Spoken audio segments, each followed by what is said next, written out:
पाकिस्तान की इकॉनमी का एक सबसे बड़ा मसला एक शायद नासूर की हैसियत रखता है, वो ये कि पाकिस्तान की एक्सपोर्ट्स नहीं बढ़ती, काबिल ज़िक्र अंदाज में आगे नहीं बढ़ रही। पिछले 20 साल से पाकिस्तान की एक्सपोर्ट्स जमूद का शिकार है। हर थोड़े अरसे बाद लगता है कि आधे कदम आगे बढ़ी हैं और 2 कदम पीछे हट रही हैं। एक्सपोर्ट्स में ये कमी पाकिस्तान की इकॉनमी के लिए एक बहुत बड़ा क्राइसिस है। ऐसे में IT सेक्टर उन चंद शोबों में शामिल है जो मुल्क के लिए मुसलसल कीमती फॉरेन एक्सचेंज कमा रहे हैं और इसमें मुसलसल इजाफा भी कर रहे हैं। इसी बैकग्राउंड में हाल ही में एक शानदार खबर सामने आई है कि पाकिस्तान की IT एक्सपोर्ट्स तारीख की बुलंद तरीन सतह तक पहुँच चुकी हैं। फाइनेंशियल ईयर 2025-26 में पाकिस्तान ने तकरीबन 4.5 बिलियन USD के IT प्रोडक्ट्स एक्सपोर्ट की हैं और सर्विसेज एक्सपोर्ट्स की हैं, जो पिछले फाइनेंशियल ईयर के 3.47 बिलियन डॉलर के मुकाबले में 30% ज़्यादा हैं। ये कामयाबी सिर्फ एक्सपोर्ट्स बढ़ने तक महदूद नहीं, बल्कि पाकिस्तान की डिजिटल इकॉनमी के एक्सपेंशन को भी ये रिफ्लेक्ट कर रही हैं। पहले पाकिस्तानी IT कंपनीज ज़्यादातर अमेरिका और यूरोप पर इन्हिसार करती थी, लेकिन अब ख़ास तौर पर छोटे और दरमियानी दर्जे के कारोबार यानी कि SMBs जापान, सिंगापुर और दीगर एशियन पैसिफिक ममालिक में तेज़ी से अपनी जगह बना रहे हैं। यानी हुकूमत की IT सेक्टर के फ़रोग़ के लिए दी जाने वाली मराहत और सहूलियात रंग ला रही हैं। तो अगले 5 साल में IT एक्सपोर्ट्स को 25 बिलियन डॉलर पहुँचाने तक का एक टारगेट ज़रूर है, जिसको हम एक फ़िलहाल तो एक ख्वाब कह सकते हैं। IT के शोबा की बरामदात में इजाफे के एतबार से सबसे तेजी से बढ़ने वाले शोबों में से एक है। इस साल मार्च में 5G स्पेक्ट्रम की कामयाबी से नीलामी की गई, जिसे दुनिया के सबसे बड़ी स्पेक्ट्रम नीलामियों में शुमार किया जा रहा है। इसके जरिए 5 शहरों में 5G सर्विस शुरू हो चुकी है। हुकूमत ने राइट ऑफ वे चार्जेस को खत्म किया, जिसके नतीजे में 2024 के 20 लाख घरों के मुकाबले में 50 लाख घरों में फाइबर लाइन्स दस्तयाब हैं। अगले 5 सालों में ICT एक्सपोर्ट्स को 25 अरब डॉलर तक बढ़ाने की मंसूबाबंदी कर ली है। माहिरीन का कहना है कि अगर हुकूमत डिजिटल इंफ्रास्ट्रक्चर बेहतर करे, तेज़ रफ्तार इंटरनेट यानी कि बाकायदा F5G का इस वक्त रोल आउट हो जाए, प्रॉपर रोल आउट हो जाए, IT एजुकेशन और टेक स्टार्टअप्स की सरपरस्ती हो, प्रॉपर उसकी सरपरस्ती हो और इस पर अपनी फोकस रखे, तो आने वाले वर्षों में पाकिस्तान की IT एक्सपोर्ट्स बड़ी तेज़ी से आगे बढ़ सकती हैं और ये सेक्टर पाकिस्तान की इकॉनमी की काया भी पलट सकता है। इस पर बात करते हैं और आज इसके लिए हमने दावत दी जनाब सज्जाद सैयद को। Pakistan IT exports industry association Pasha के चेयरमैन है। बहुत बहुत शुक्रिया सज्जाद साहब, आपने हमें ज्वाइन किया है। क्या किस बात को क्रेडिट देंगे आपने जो कि 30% हमारी पिछले साल फाइनेंशियल ईयर के अंदर हमारा जो IT एक्सपोर्ट्स है उसमें इजाफा हुआ है? 30% इज़ अ वेरी सिग्निफिकेंट माशाल्लाह इम्प्रूवमेंट है। आप इसका क्रेडिट किसको देंगे? Thank you very much Kamran साहब for inviting me to your show and I really appreciate it. Sir इसका क्रेडिट सबसे ज़्यादा तो I guess entrepreneurial spirit of हमारी कंपनीज़ की तरफ से जाता है, जिन्होंने अपनी स्ट्रेंथ का, अपनी टेक्निकल स्ट्रेंथ का, अपनी ability to deliver good and quality products and services का ग्लोबली लोहा मनवाया। उसके अलावा इसका हमारा सेहरा बहुत सारे देख lot of things have to come together हमारी इंडस्ट्री को ग्रो करने के लिए। हमारी पॉलिसी में गवर्नमेंट ने टैक्स इंसेंटिव्स को कंटिन्यू किया, उसका एक बहुत मेजर एलिमेंट था। हमें गवर्नमेंट बहुत सपोर्ट थी, हमें बहुत ज़्यादा मार्केट एक्सेस मिल सकी। हमारे यूथ की जो एंटरप्रेन्योरियल स्पिरिट है, हमारे यूथ के जो स्किल है और जो मज़ीद गवर्नमेंट प्रोग्राम्स थे NAFTEC के जो हम लोगों ने इनरोल किए, जहाँ पे हमने बहुत सारे लोगों की ट्रेनिंग की, सो वो बहुत बड़े एलिमेंट थे। फिर उसके अलावा हमारे डिजिटल इंफ्रास्ट्रक्चर पे बड़ा काम हुआ और मज़ीद काम हो रहा है, जिससे risk of companies to outsource to us वो बहुत इम्प्रूव हुआ। और अभी हम लोगों के पास एक मौका है कि हम लीप फ्रॉग कर सकें। जैसे कि अभी हम लोगों ने, आप देखें तो बहुत ज़्यादा इन्वेस्टमेंट हो रही है, बहुत ज़्यादा फोकस है आर्टिफिशियल इंटेलिजेंस, जो कि एक नया फ्रंटियर है AI का। और हम उम्मीद करते हैं कि गवर्नमेंट का जिस तरह हमें सपोर्ट रही है in the previous years for our old IT, उतना ही फोकस अगर हमारा AI के ऊपर भी रहा तो हम ये ग्रोथ को ना सिर्फ कंटिन्यू कर सकेंगे बल्कि फर्दर इन्हांस भी कर सकेंगे। ये फरमाइएगा कामरान, एक बात मैं आप लोग जी फरमाइए प्लीज़। एक और चीज़ जो ज़्यादा हमारे लिए इंटरेस्टिंग है वो ये देखें कि ये जो हमारी ग्रोथ हुई है ये उस वक्त हुई है जब जियोपॉलिटिकल सिचुएशन बहुत बुरी थी हमारे रीजन में, और इवन ग्लोबल भी इकोनॉमिक डाउनटर्न रहा है। इवन हमारी जो मैच्योर मार्केट्स हैं लाइक US एंड यूरोप, वहाँ पे भी इकोनॉमिक डाउनटर्न थोड़ा बहुत देखा गया and we did it in spite of that. So credit goes to our Pasha companies जी, which represent a significant portion of the export growth. تو یہ آپ نے خاص طور پہ کہا کہ جی credit goes to Pasha companies, definitely lot of credit goes to Pasha companies, but what about those freelancers جنہوں نے پاکستان کا نام پوری دنیا میں بنایا ہے، جو کہ پاکستان ایک خاص سے اس کی پہچان بن چکا ہے، ان کا کتنی کنٹریبیوشن ہے؟ ایبسلیوٹلی سر، رفلی جو ہم دیکھ رہے ہیں تقریباً اس میں about 18 to 20% of the total number جو ہمارے $600 to $700 million سمجھا جاتا ہے، وہ تقریباً کین بی آؤٹ جو ہے attributed to freelancers, and that remain a major component of our export growth and our export engine, and we should continue to support them. اور ہمیں اب فری لانسرز کو سپورٹ کرنا چاہیے کہ اپنی مائکرو انٹرپرائزز بنا لیں، بیکاز گلوبلی ہم نے دیکھا ہے کہ کنٹریز میں جب ایکسپورٹ گروتھ ہوتی ہے، so what worked from let's say $1 to $4 billion may or may not work from $4 to $20 billion. تو اس میں ہم نے گلوبلی جہاں پہ دیکھا ہے، جہاں پہ جو ہمارے پاس ہماری نیبرنگ کنٹریز کے 1-2 ماڈلز ہیں، to go from $4 to $20 billion, not only do we have to be on the frontier technologies, AI, blockchain وغیرہ، بلکہ ہماری مائکرو انٹرپرائزز اور بڑی انٹرپرائزز جو ہیں انہیں اور مزید بڑا ہونا ہے. سو ہم نے for the first time for instance Pasha کے اندر ہم اسٹارٹ اپس کو بہت لے کے آئے ہیں، اور ہم انکریج کریں گے کہ گورنمنٹ انسینٹیو پروگرامز ہونے چاہیے کہ بہت سارے فری لانسرز جو ہیں اب وہ مل کے اپنی انٹرپرائزز بنا لیں تاکہ وہ بڑے پروجیکٹس پہ بڈ کر سکیں اور زیادہ کنٹریبیوٹ کر سکیں to the national economy. By all means obviously اس کا مطلب یہ ہے کہ پوٹینشیل بہت ہے، لیکن یہ اسکیٹرڈ ہے. آبویسلی فری لانسر تو ایک انڈیویجول انیشیٹو ہوتا ہے، اور اگر وہ ہی انٹرپرینیورل اس کا جو آؤٹ لک ہے وہ سامنے آئے اور اس کو وہ بہتر طریقے سے اپنے آپ کو آرگنائز کر سکے اور اس کو ایکسپینڈ کر سکے، تو ڈیفینیٹلی اس کا پوٹینشیل بہت زیادہ ہوگا. تو کیا کیا جائے کہ یہ جو ہماری اتنی بڑی فورس ماشاءاللہ ہو گئی ہے فری لانسرز کی، کہ یہ اب ایک اسٹیج اپ جائیں اور اپنے آپ کو ایک باقاعدہ اپنی جو ہے وہ اسٹارٹ اپس یا اپنے انٹرپرائزز جو ہے وہ سامنے لائیں؟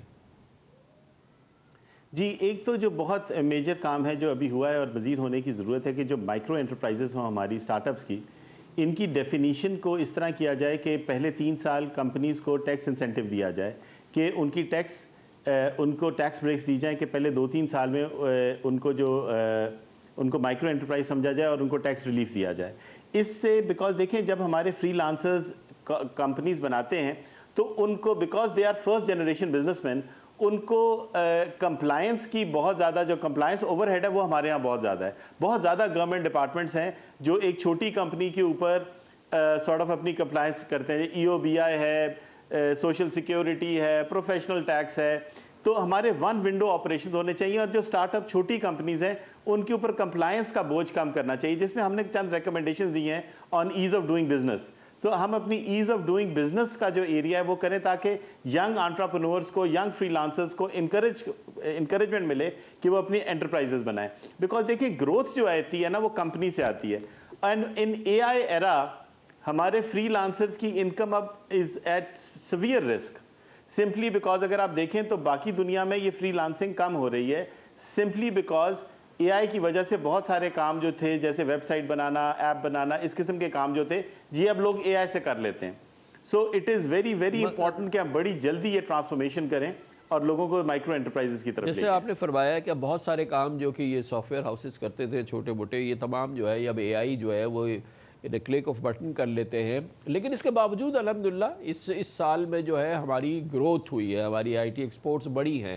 تو وہ جو یہ نئی ڈیولپمنٹ ہے اس کو ہم نے کیسے میٹ کیا، اور اس چیلنج کو ہم نے کیسے اوور کم کر کے اس کے باوجود کہ یہ چیزیں ہو گئی تھی ہم نے گروتھ دی ہے؟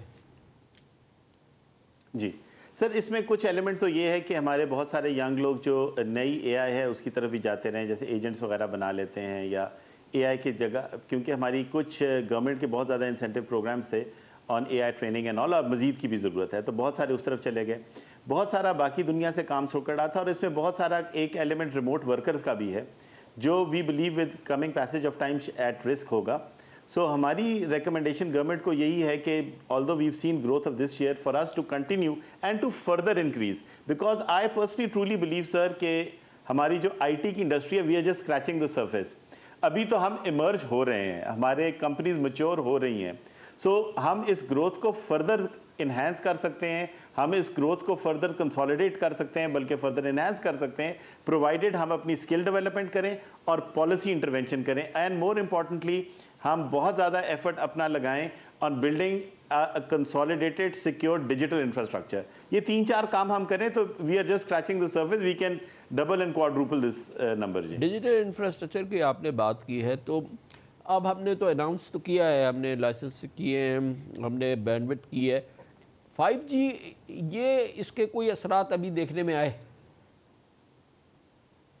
जी, वी आर सीइंग अभी कुछ रोल आउट्स कुछ चंद एरियाज में हुए हैं, but it is too early to become largely impacted. देखें, इतनी बड़ी स्पेक्ट्रम ऑक्शन की, जो दुनिया की सबसे बड़ी स्पेक्ट्रम ऑक्शन थी, जब इसकी ग्लोबल लेवल पे अनाउंसमेंट होती है ना, उससे ही हमारी कंपनीज को बहुत फ़ायदा हो जाता है, because everybody all are customers here of it. So एक तो वो बहुत बढ़िया है, बट ऑब्वियसली अनकरीब हमें इसके जो समरात हैं वो बड़ी जल्दी देखने की ज़रूरत है। And now the focus needs to be on the rollout, the focus needs to be कि इसकी प्राइस क्या है, इसकी कॉस्ट क्या आती है एंड कंज्यूमर को, और फिजिकल जो हमारी ग्लोबल रेटिंग है, इंटरनेट यूसेज की रेटिंग है और इंटरनेट क्वालिटी की रेटिंग है, वी वुड लाइक कि हमारी एटलीस्ट टॉप 50 के अंदर ज़रूर हो, जो अभी 100 से बिलो है। सो हमारी जो आई थिंक जो नेक्स्ट फोकस होना चाहिए, one of the major focuses other than policy, skill development on the digital infrastructure side जो होने चाहिए, वो आई बिलीव हमारी होनी चाहिए कि हम किस तरीके से इसको ज़्यादा सिक्योर कर सकें और किस तरीके से इसको ज़्यादा रिलायबल कर सकें। और वो क्या चीज़ें हैं जो कि आई एम श्योर कि गवर्नमेंट ने बहुत सारी मेजर्स लिए हैं, जो बजट के मेजर्स हैं, फाइनेंशियल मेजर्स हैं, वो अपनी जगह किए हैं, लेकिन वो चीज़ें जो कि अब भी की जा सकती हैं, लो हैंगिंग हैं, जो कि एक हमें रीज़नेबल ग्रोथ हमारी आईटी एक्सपोर्ट्स को दें, जो कि आपके ख्याल में और आपकी ऑर्गेनाइजेशन के ख्याल में जो कि अवेलेबल हैं, not very difficult for the government, और वो इस प्रोसेस को जो है वो थोड़ा सा फर्दर स्टिमुलेट कर दे हमारी ग्रोथ को। सर देखें, इस वक्त जो हमारा एक मेन एरिया है जहाँ पे हम मिस आउट कर रहे हैं, वो कर रहे हैं कि हमारी कंपनीज अक्सर सर्विस ओरिएंटेड हैं, हमारी प्रोडक्ट्स की बहुत कम कंपनीज हैं। सो हमने पूरी इंडस्ट्री को ट्रांसफॉर्म करना है from service to product. Now to bring out product companies, हमारे लिए बहुत ज़्यादा वेंचर कैपिटल को अट्रैक्ट करना बहुत ज़रूरी है, और वेंचर कैपिटल को अट्रैक्ट करने के लिए जो हमारी इंडस्ट्री के अंदर कैपिटल गेन्स टैक्स है, उसके ऊपर हमें नज़रसानी करनी चाहिए कि हमारे कैपिटल गेन्स के ऊपर, स्पेशली इन आईटी सेक्टर, जो कैपिटल गेन्स है specially on foreign direct investment and even on local investment, वो हमारी अट्रैक्टिव होनी चाहिए। इस वक्त वो टैक्सेशन ज़रा ज़्यादा है, we should at least half it, ताकि हम लोग फॉरेन कैपिटल को मुल्क में अट्रैक्ट कर सकें, और एंड इवन लोकल कैपिटल को। लोकल जो हमारे बड़े ग्रुप्स हैं, they need to invest in IT. अगर हम नेबरिंग कंट्रीज़ को भी देखें तो हमारी नेबरिंग कंट्रीज़ में भी जो जहाँ पे इन्फ्लेक्शन पॉइंट आया था, जहाँ पे एक्सपोनेंशियल ग्रोथ हुई थी, वो उस वक्त हुई थी जब लोकल बड़े corporate group started investing in IT in a big time, जैसे आप टाटा कंसल्टिंग देखें या बाकी सारी देखें। So this is the time जब हम वो इंसेंटिवाइज कर लें, क्योंकि अब हमारी इंडस्ट्री इतनी मैच्योर हो गई है कि बड़े groups can start investing into this. और अगर आप देखें तो हमारी भी जो बड़ी कंपनीज हैं, उनके पीछे लार्ज इंडस्ट्रियल ग्रुप्स एग्जिस्ट करते हैं। सो अगर हम वो इंसेंटिवाइज कर लें, वो इंसेंटिव ज़रा बेहतर कर लें, ज़रा उसमें क्लैरिटी लें, तो there is no reason why large industrial groups of this country don't start investing into. इसका मतलब है कि we can learn lessons on that count from region, जो कि ज़ाहिर है कि जहाँ पे बड़ी ज़बरदस्त ग्रोथ आई है। ये फरमाइए कि हमारी एचआर की क्या पोजीशन है, हमारा जो भी इस वक्त टैलेंट अवेलेबल है पूरे पाकिस्तान में, यूथ और ये तमाम चीज़ें जो हैं, वो कितना इक्विप्ड है कि अगर मिसाल के तौर पे ये इम्पेटस आता है, ये बिग टाइम, जैसे आपने वेंचर कैपिटल की बात की, ओवरऑल कोई इन्वेस्टमेंट्स आती हैं, हम एचआर वाइज इक्विप्ड है? सर देखें, आईटी इतनी फास्ट चेंजिंग इंडस्ट्री है कि हमें no country is ever equipped. अगर आप हमारी वेस्टर्न कंट्रीज़ में भी देखें तो वहाँ पे भी जो एचआर के अंदर इन्वेस्टमेंट की हर वक्त ज़रूरत होती है आईटी की, और हमारा तो actual manpower is our most precious resource. So बहुत ज़्यादा काम करने की ज़रूरत है। We need to improve our universities, we need to set up labs, हमने टीचर्स ट्रेनिंग का प्रोग्राम शुरू करना है, हमने जो एज टेक्नोलॉजीज जिन्हें हम कहते हैं उनके अंदर हमने टीचर्स ट्रेन करने हैं, लैब्स बनानी है, अपने रिसेंट ग्रेजुएट्स या यंग ग्रेजुएट्स या इवन यंग प्रोफेशनल्स को फर्दर रीट्रेनिंग और अपस्किलिंग करनी है। तो इस पे बहुत काम करने की ज़रूरत है। हमारा yes, we are producing between 50 to 70,000 IT graduates, but how many of them actually are at international level, I think उस पर काफ़ी काम करने की ज़रूरत है, और काम हो भी रहा है, प्लानिंग हो भी रही है, but we need to execute and we need to execute very very quickly. तो मतलब यही है ना कि वो जो बिकॉज आप आईटी इतनी फास्ट आपने चेंजिंग इंडस्ट्री है कि जिस आपने फर्दर इन्वेस्टमेंट की जी, जी, बात सर। की, आपने वेंचर कैपिटल की बात की, आपने बड़े रीजनल या जो मॉडल है उसको अप्लाई करने की, तो उसके लिए अभी फ़िलहाल मैं ये अंदाज़ा लगा रहा हूँ, आप कह रहे हैं कि हमारे पास सफिशेंट HR फ़िलहाल अवेलेबल नहीं है, लेकिन ये मेजर्स हम करें तो 3-4 साल के अंदर हम नई जो है इसमें इनपुट ला सकते हैं। जी एब्सोल्युटली, देखिए HR की इन्वेस्टमेंट या एजुकेशन की अंदर जो इन्वेस्टमेंट है, and I would call it investment and not an expenditure, वो जितनी हमारी इस वक्त टोटल इकोनॉमी को अगर हम देखें और जितना परसेंटेज हम एजुकेशन और हायर एजुकेशन में लगाते हैं वो नाकाफ़ी है। वी नीड टू सिग्निफिकेंटली पूरा एजुकेशन सिस्टम जहाँ पे हमारी मैथ, साइंस, स्टेम सब्जेक्ट्स की ट्रेनिंग है, उसके ऊपर हमें मज़ीद इन्वेस्टमेंट की बहुत ज़्यादा ज़रूरत है। हमें at university level, at high school level, at matric level, at 8th grade level, हर लेवल पे हमें टीचर्स की ट्रेनिंग भी करनी है और अपस्किलिंग करनी है, और ऑब्वियसली स्टूडेंट्स के लिए भी हमें बहुत ज़्यादा इन्वेस्टमेंट्स की ज़रूरत है जी। इस पे तो हम लोग आई गेस दुनिया से शायद इस वक्त थोड़े कम हैं। और AI दौर में तो ये तो करिकुलम्स चेंज हो रहे हैं, एजुकेशन के पैटर्न्स चेंज हो रहे हैं, तो इसको तो इंक्लूड करना बहुत ही ज़रूरी है। जी एब्सोल्युटली, हमने ये तय करना है, अगर AI की बात करें कि हमने AI अडॉप्शन टोटली पूरी सोसाइटी में किस तरीके से करनी है, क्योंकि AI एक ऐसी टेक्नोलॉजी है जी जो ना सिर्फ कंप्यूटर साइंस के लोगों की ज़रूरत नहीं है, हर एक को उसकी ज़रूरत है। हमारे जर्नलिस्ट से लेके हमारे I would say people working in are cotton industry, in are agriculture के अंदर, हमारी टेक्सटाइल इंडस्ट्री के अंदर, हमारे मैन्युफैक्चरिंग के अंदर, हर जगह ज़रूरत है, बिकॉज उससे जनरल नेशनल प्रोडक्टिविटी इंक्रीज़ होती है। सो AI अडॉप्शन हर जगह चाहिए, एंड ऑब्वियसली कंप्यूटर साइंस और स्टेम सब्जेक्ट्स में उसकी और ज़्यादा इंपॉर्टेंस है, because it helps in research and it helps in creating IT products and services as well. So हर लेवल पे हमने डिसाइड करना है कि हर सब्जेक्ट में हमने AI की अडॉप्शन किस तरह करनी है ताकि हम अपनी नेशनल प्रोडक्टिविटी इंक्रीज कर सकें।